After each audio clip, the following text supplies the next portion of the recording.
Kumusta mga kaibigan? Isa sa pinakamalaking problema na kinakaharap ng maraming bansa sa ngayon ay ang korupsyon sa mundo. Hindi lang ito isang isyu ng pamamahala kundi isang problemang sumisira sa ekonomiya, infrastruktura at kalidad ng buhay ng mga mamamayan.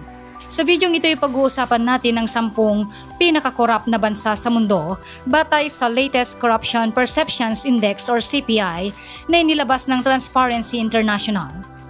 Aalamin natin kung bakit mataas ang antas ng korupsyon sa mga bansang ito, paano nito naapektuhan ang kanilang mga mamamayan at kung saan nakaposisyon ang Pilipinas sa global ranking. Huwag na nating patagalin pa, simulan na natin. 10. Burundi. Score 19 out of 100. Ang Burundi, isang bansang matatagpuan sa East Africa, ay may score na 19 out of 100 sa Corruption Perception Index. Kilala ito bilang isa sa mga pinakamahirap na bansa sa kontinente at ang korupsyon ay laganap sa lahat ng sektor. Ang mga pondo na dapat sanay gamitin para sa mga proyektong pangkaunlaran ay madalas na nauurong sa mga bulsa ng mga opisyal. Sa halip na mapunta sa pagpapabuti ng infrastruktura at serbisyong pampubliko, ang mga pondong ito ay ginagamit para sa pansariling kapakinabangan. Ang bribery ay isang karaniwang gawain at ang mga mamamayan ay kinakailangang magbigay ng suhol upang makuha ang mga pangunahing serbisyo tulad ng edukasyon at kalusugan. Dahil dito ang mga mahihirap ay lalo pang naghihirap, habang ang mga nasa kapangyarihan ay patuloy na yumayaman na nagpapalala sa agwat ng mayaman at mahirap sa bansa. 9. Equatorial Guinea. Score 19 out of 100. Ang Equatorial Guinea na may parehong score na 19 out of 100 ay isang bansa sa West Africa na mayaman sa langis. Gayunpaman, nananatiling mahirap ang karamihan ng populasyon. Ang kita mula sa langis na sana'y magagamit para sa kaunlaran ng bansa ay napupunta lamang sa isang maliit na grupo ng mga tao, partikular ng mga opisyal ng gobyerno. Ang kakulangan ng transparency sa paggamit ng mga pondo ay nagiging sanhi ng malawakang katiwalian at ang mga mamamayan ay walang sapat na akses sa mga pangunahing serbisyo tulad ng edukasyon, kalusugan at infrastruktura. Ang mga proyektong pangkaunlaran ay hindi natutuloy at ang mga yaman ng bansa ay ginagamit lamang para sa kapakinabangan ng mga nasa kapangyarihan. Sa kabila ng yaman ng bansa, ang malaking agwat sa pagitan ng mayaman at mahirap ay patuloy na lumalaki at ang mga mamamayan ay nananatiling hindi nakikinabang mula sa mga likas na yaman ng kanilang sariling bayan. 8. Haiti. Score 18 out of 100. Ang Haiti na may score na 18 out of 100 ay isang bansa sa Caribbean na matagal nang nahaharap sa political na instability at matinding kahirapan. Isa sa mga pangunahing dahilan ng korupsyon sa Haiti ay ang kawalan ng maayos na sistema ng pamahalaan. Karaniwang ang bribery at nepotismo sa gobyerno, kung saan ang mga posisyon ay binibigay sa mga kamag-anak at kaibigan ng mga opisyal. Ang mga mamamayan ay madalas na nakakaranas ng diskriminasyon sa mga serbisyong pampubliko at ang mga proyekto para sa kaunlaran ay madalas na napapalitan ng pansariling interes. Sa kabila ng malaking tulong mula sa ibang mga bansa, marami sa mga pondong ito ay hindi napupunta sa mga nangangailangan dahil sa katiwalian. Ang mga natural na kalamidad tulad ng lindol noong 2010 ay nagpalala pa sa sitwasyon at ang mga mamamayan ay nawalan ng tiwala sa kanilang gobyerno na nagiging hadlang sa kanilang pagbangon. 7. North Korea. Score 17 out of 100. Ang North Korea na may score na 17 out of 100 ay kilala sa mahigpit na kontrol ng gobyerno at sistematikong katiwalian. Sa ilalim ng diktadura, ang bribery ay naging bahagi ng araw-araw na buhay. Ang mga mamamayan ay kailangang magbigay ng suhol upang makakuha ng akses sa mga paunahing serbisyo tulad ng edukasyon, trabaho at kalusugan. Samantala, ang mga opisyal ng gobyerno ay gumagamit ng kanilang kapangyarihan upang magpayaman at ang transparency ay halos wala. Ang kawalan ng kalayaan ng media at ang mahigpit na censorship ay nagpapahirap sa mga mamamayan na malaman ang tunay na kalagayan ng bansa. Dahil dito, ang mga mamamayan ay patuloy na nagdurusa sa ilalim ng isang sistema na hindi nagbibigay ng mga oportunidad at nagsusustento lamang ng kapakinabangan ng mga nasa kapangyarihan. Ang korupsyon ay nagdudulot ng matinding kahirapan at kawalan ng pagkakataon para sa mga tao sa North Korea. 6. Libya. Score 17 out of 100. Ang Libya na may parehong score na 17 out of 100 ay patuloy na nakakaranas ng politikal na kaguluhan mula nang bumagsak ang gobyerno ni Muammar Gaddafi noong 2011.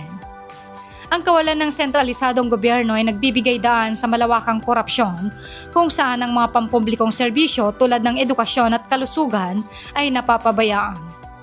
Ang mga pondo ng gobyerno ay madalas na nauurong sa maling paggamit at pandaraya at ang bribery ay karaniwan sa sistema. Ang mga mamamayan ay patuloy na naghihirap habang ang mga nasa kapangyarihan ay patuloy na nakikinabang mula sa kaguluhan. Ang kawalan ng batas at ang hindi pagkakaroon ng isang epektibong pamahalaan ay nagpapalala pa sa sitwasyon. At ang mga mamamayan ay nawala ng tiwala sa kanilang gobyerno. 5. Yemen. Score 16 out of 100.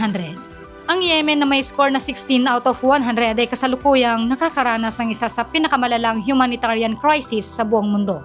Ang digmaan at politikal na kaguluhan ay nagbibigay daan sa malawakang katiwalian at ang mga pondo mula sa mga pandaigdigang organisasyon ay madalas na hindi napupunta sa mga nangangailangan.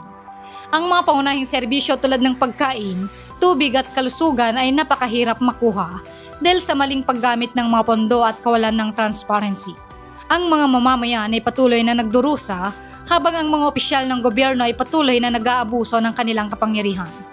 Ang sitwasyon sa Yemen ay nagpapakita kung paano ang katiwalian at ang kawalan ng batas ay maaaring magdulot ng malawakang paghihirap sa isang bansa at patuloy na nagpapahirap sa mga mamamayan na makamit ang isang mas maayos na buhay. 4. Venezuela. Score 14 out of 100. Ang Venezuela na may score na 14 out of 100 ay kilala sa malalang economic crisis at politikal na kaguluhan.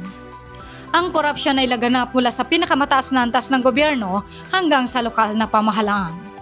Ang mga pangunahing serbisyo tulad ng pagkain, gamot at kuryente ay madalas na naapektuhan dahil sa maling pamamahala at katiwalian.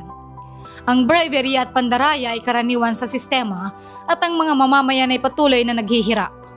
Sa kabila ng malikas na yaman ng bansa, ang mga mamamayan ay patuloy na nagugutom at nagkakaroon ng kakulangan sa mga pangunahing pangangailangan.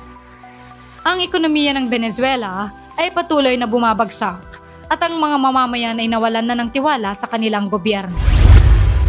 3. South Sudan. Score 13 out of 100. Ang South Sudan na may score na 13 out of 100 ay isa sa mga pinakabagong bansa sa mundo. Ngunit nahaharap ito sa mga seryosong hamon tulad ng political na instability at malawakang korupsyon. Ang mga kita mula sa langis na dapat sana'y ginagamit para sa pag-unlad ng bansa ay napupunta lamang sa mga opisyal ng gobyerno. Ang kawalan ng infrastruktura at serbisyong publiko ay patuloy na nagpapahirap sa mga mamamayan at ang mga pangunahing pangangailangan ay hindi natutugunan. Ang kawalan ng batas at ang pag-abuso ng kapangyarihan ay nagpapalala sa sitwasyon at ang mga mamamayan ay patuloy na naghihirap. 2. Syria. Score 13 out of 100. Ang Syria na may parehong score na 13 out of 100 ay nasa ikalawang pwesto sa listahan ng pinakakorap na bansa.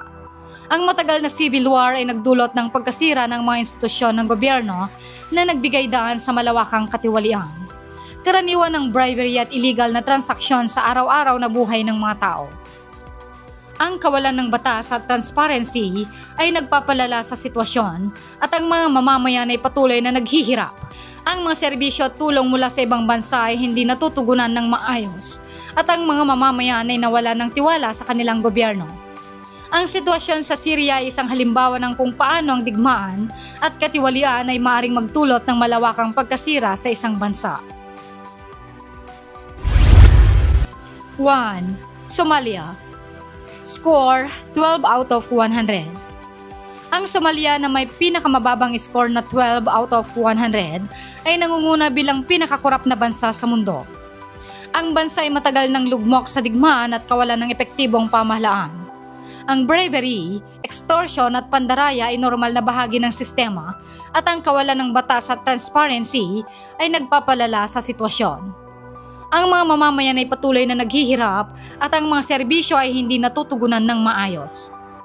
Ang malikas na yaman ng bansa ay hindi ginagamit para sa kapakanan ng mga mamamayan at ang mga nasa kapangyarihan ay patuloy na nakikinabang mula sa kaguluhan. Ang Somalia ay patuloy na nahaharap sa mga seryosong problema na dulot ng katiwalian at ang mga mamamayan ay patuloy na naghahanap ng solusyon sa kanilang mga problema. Ang posisyon naman ng Pilipinas ay nasa score na 33 out of 100 na naglalagay sa ika-116 na pwesto mula sa 180 na bansa. Bagamat mas mataas ang score kumpara sa mga nasa listahan, patuloy pa rin ang hamon sa paglaban sa korupsyon hanggang sa kasalukuyan. Kabilang sa mga issue sa bansa ang bribery, nepotismo at kawalan ng transparency sa mga pampublikong proyekto. Ang mga mamamayan ay patuloy na umaasa ng gobyerno ay magsasagawa ng mga hakbang upang masugpo ang katiwalian at mapabuti ang kalagayan ng bansa. Ang Pilipinas ay patuloy na nakikibaka upang mapabuti ang sistema ng pamahalaan at magbigay ng mas magandang kinabukasan sa mga mamamayan. At diyan na nagtatapos ang ating talakayan tungkol sa 10 pinakakorap na bansa sa mundo at ang posisyon ng Pilipinas. Kung nagustuhan niyo ang video ito ay huwag kalimutang mag-like, mag-subscribe at i-click na rin ang notification bell para sa iba pang kaalaman. Salamat sa panonood. Hanggang sa muli, kaibigan.